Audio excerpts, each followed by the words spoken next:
another day, it's another vlog. Hi everyone! Kagabi umulan dito sa Mindanao, dito sa Cagayan de Oro. So happy yung mga ibang plants natin nandito banda kasi inuulanan sila. Kaya na-activate yung fertilizer na nilagay ko nung isang araw.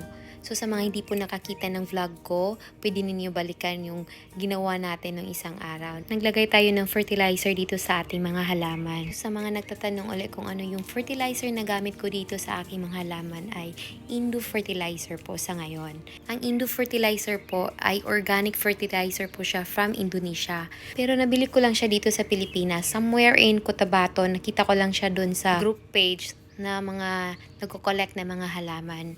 So kung wala kayong Indu fertilizer, pwede naman Osmocot, pwede din Maxicot or Nutricot. Pero kung may nakasanayan na kayong mga fertilizer na gamit ninyo sa mga halaman ninyo, and then yung mga halaman ninyo naman ay hiyang sa mga fertilizer na gamit ninyo, wag na kayo mag-change ng fertilizer. Sa ngayon, dito sa garden, hindi pa talaga tapos yung mga pinaayos ko ng mga net na nasira dahil sa pag-renovate ng bahay, hindi pa mauna yung ating garden.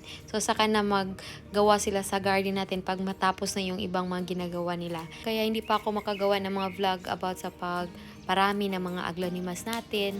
Kahit ang dami ng mga babies nila, tingnan nyo naman sila, ang gaganda ng mga dahon nila. At saka marami na ring babies, lumalaki na talaga yung mga babies nila.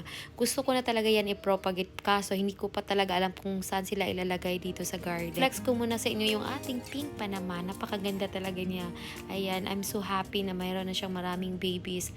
Ayan, napakaganda ng ating pink Panama. And then, ito naman yung ating reverted na tricolor na Cucina. Napakaganda din. And then, yung ating magenta na Kamkun.